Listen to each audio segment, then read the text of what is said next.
আজিৰ এই ভিডিঅ'টোত বিশেষকৈ আমি অসমৰ টপ 5 ইউনিভাৰ্চিটিৰ বিষয়ে আলোচনা কৰিম। হেল্ল' এভৰিৱান, আপোনালোক সকলোকে আজিৰ এই ভিডিঅ'টোলৈ স্বাগতম জনাইছোঁ। আপোনালোকৰ বহুতে হয়তো এতিয়া কনফিউজনত আছে, আমি হায়াৰ ছেকেণ্ডেৰী এক্সাম নাইবা গ্ৰেজুৱেশ্যনৰ ডিগ্ৰী এক্সামটো কমপ্লিট কৰাৰ পিছত আমি কোনবিলাক ইউনিভাৰ্চিটিত ডিগ্ৰী নাইবা মাষ্টাৰ ডিগ্ৰী পঢ়িবৰ বাবে এডমিশ্যন ল'ব পাৰোঁ। গতিকে আজিৰ এই ভিডিঅ'টোত আমি আলোচনা কৰিম আমি অসমৰ ভিতৰতে থাকি কোনবিলাক ইউনিভাৰ্চিটিৰ পৰা মাষ্টাৰ ডিগ্ৰী নাইবা গ্ৰেজুৱেশ্যন কমপ্লিট কৰিব পাৰোঁ এই বিষয়ে। তাৰপিছত আজিৰ এই ভিডিঅ'টোত বিশেষকৈ আমি অসমৰ টপ 5 ইউনিভাৰ্চিটিৰ বিষয়ে আলোচনা কৰিম আৰু সিহঁতে কি কি কোৰ্চ অফাৰ কৰে, তাৰপিছত সিহঁতৰ এডমিশ্যন প্ৰচেছটো কেনেকুৱা হয় এই বিষয়ে আলোচনা কৰিম। তাৰপিছত সিহঁতৰ কেৰেক্টাৰিষ্টিক্সবিলাক আমি এই ভিডিঅ'টোৰ জৰিয়তে বিতংকৈ আলোচনা কৰিম। গতিকে আপোনালোকে যদি এতিয়া ভাবি আছে যে আমি এইচএছ নাইবা গ্ৰেজুৱেশ্যন কমপ্লিট কৰি এতিয়া মাষ্টাৰ ডিগ্ৰীত এডমিশ্যন ল'ব লাগিব, তেতিয়াহ'লে ভিডিঅ'টো সকলোৱে সম্পূৰ্ণকৈ চাওঁ বুলি আশা ৰাখিলোঁ। গতিকে আহক ভিডিঅ'টো আৰম্ভ কৰোঁ। তো বন্ধুসকল, প্ৰথমতে আমি আলোচনা কৰিম আমাৰ অসমৰে এটি প্ৰখ্যাত ইউনিভাৰ্চিটি, আমাৰ গুৱাহাটী ইউনিভাৰ্চিটি। তো ইয়াতে আমি ফাৰ্ষ্টত গুৱাহাটী ইউনিভাৰ্চিটিৰ ডিটেইলছটো চাবলৈ যত্ন কৰিম। তো প্ৰথমতে কৈছোঁ গুৱাহাটী ইউনিভাৰ্চিটিটো গুৱাহাটীতে অৱস্থিত হয়। তাৰপিছত ইয়াৰ এষ্টাব্লিছড হৈছিলে 1948-ত।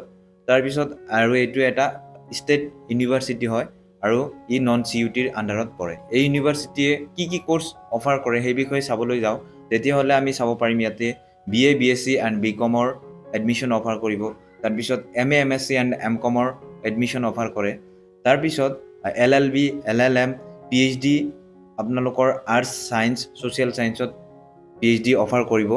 তাৰপিছত যদি আমি এডমিশ্যনৰ ক্ষেত্ৰত চাবলৈ যাওঁ, এডমিশ্যনৰ ক্ষেত্ৰত বন্ধুসকল কি হয়, mostly through entrance exams, some courses via merit application through জিঅ' অফিচিয়েল ৱেবছাইট। অ'কে, কিছুমান সিহঁতৰ মেৰিট বেচিছত এডমিশ্যন হয় আৰু কিছুমান কি হয়, সিহঁতে নিজাকৈ এণ্ট্ৰেন্স পাতে আৰু সেই এণ্ট্ৰেন্সত অৱতীৰ্ণ হৈহে আমি জিঅ'ত এডমিশ্যন ল'ব পাৰোঁ।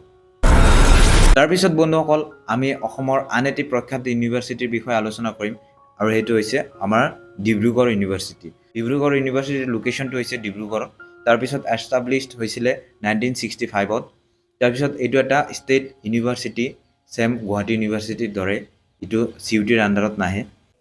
তাৰপিছত যদি আমি ডিব্ৰুগড় ইউনিভাৰ্চিটিৰ কোৰ্চ অফাৰৰ বিষয়ে চাবলৈ যাওঁ, ইয়াতে আৰ্টছ, ছায়েন্স এণ্ড কমাৰ্চৰ যোনটো ডিগ্ৰী মাষ্টাৰ ডিগ্ৰী আছে সেইটো অফাৰ কৰিব। তাৰপিছত engineering and technology, medical and nursing কোৰ্চেছবিলাক অফাৰ কৰিব। ইয়াৰ উপৰিও MBA, MCA and PhD research প্ৰগ্ৰেমো ইয়াতে উপলব্ধ আছে। তো বন্ধুসকল, যদি আমি এডমিশ্যন প্ৰচেছটো চাবলৈ যাওঁ, ইউনিভাৰ্চিটি লেভেল এণ্ট্ৰেন্স এক্সাম হ'ব, some courses through their merit list. তাৰপিছত তৃতীয়তে আছে আমাৰ আছাম ইউনিভাৰ্চিটি, যোনটো নেকি আপোনালোকৰ শিলচৰত অৱস্থিত হয়। তাৰপিছত এষ্টাব্লিছ হৈছিলে 1994-ত আৰু ইয়াতে কোৰ্চ অফাৰ কৰিব UG, BA, BSc and BCom আৰু PGৰ ক্ষেত্ৰত MA, MSc এণ্ড MCom আৰু প্ৰফেশ্যনেল ক্ষেত্ৰত BTech, MBA এণ্ড MCA। তাৰপিছত PhD এণ্ড ৰিচাৰ্চ কোৰ্চো ইয়াতে উপলব্ধ আছে। তাৰপিছত বন্ধুসকল, যদি আমি আছাম ইউনিভাৰ্চিটিৰ যোনটো এডমিশ্যন প্ৰচেছ সেইটো যদি চাবলৈ যাওঁ, mostly through CUET exam, UG and PG and some department conducts additional test also'. Okay, তাৰপিছত বন্ধুসকল নাম্বাৰ 4ত আহিব তেজপুৰ ইউনিভাৰ্চিটি, যোনটো নেকি আপোনালোকৰ তেজপুৰত অৱস্থিত। তাৰপিছত এষ্টাব্লিছ হৈছিলে 1994-ত।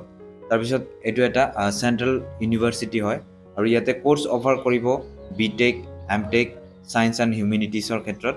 MBA কোৰ্চো ইয়াতে উপলব্ধ আছে।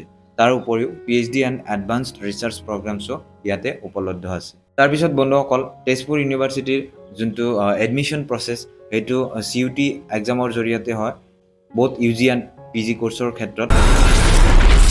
তাৰপিছত বন্ধুসকল 5 নম্বৰত আহিব আমাৰ জনপ্ৰিয় এখন ইউনিভাৰ্চিটি, যোনটো হৈছে কটন ইউনিভাৰ্চিটি। কটন ইউনিভাৰ্চিটিটো গুৱাহাটীতে অৱস্থিত হয়। তাৰপিছত এইটো এষ্টাব্লিছ হৈছিলে 1901-ত, বাট তেতিয়া কটন ইউনিভাৰ্চিটি নাছিল, ঠিক আছে। আৰু কটন ইউনিভাৰ্চিটি আপগ্ৰেড হৈছে আপোনালোকৰ 2017-ত আৰু ইয়াৰ যোনটো অৰিজিনেল ইনষ্টিটিউশ্যন আছিলে সেইটো হৈছে কটন কলেজ। ইয়াতে যদি আপোনালোকে চাবলৈ যায় কোৰ্চ কি কি অফাৰ কৰিব, কটন ইউনিভাৰ্চিটিৰ ক্ষেত্ৰত বিশেষকৈ BA BSc and MA MSc PhD প্ৰগ্ৰেমছবিলাক ইয়াতে উপলব্ধ আছে তাৰপিছত বন্ধুসকল যদি আমি কটন ইউনিভাৰ্চিটিৰ এডমিশ্যন প্ৰচেছটো চাবলৈ যাওঁ তেতিয়াহ'লে আমি চাবলৈ পাম যে ইয়াতে আপোনালোকৰ মেৰিট বেছ তাৰপিছত এণ্ট্ৰেন্স টেষ্ট হয় তাৰপিছত ইয়াতে কি কৰিব লাগে অনলাইন এপ্লিকেশ্যন কৰিব লাগে ইহঁতৰ নিজা অফিচিয়েল ৱেবছাইটৰ জৰিয়তে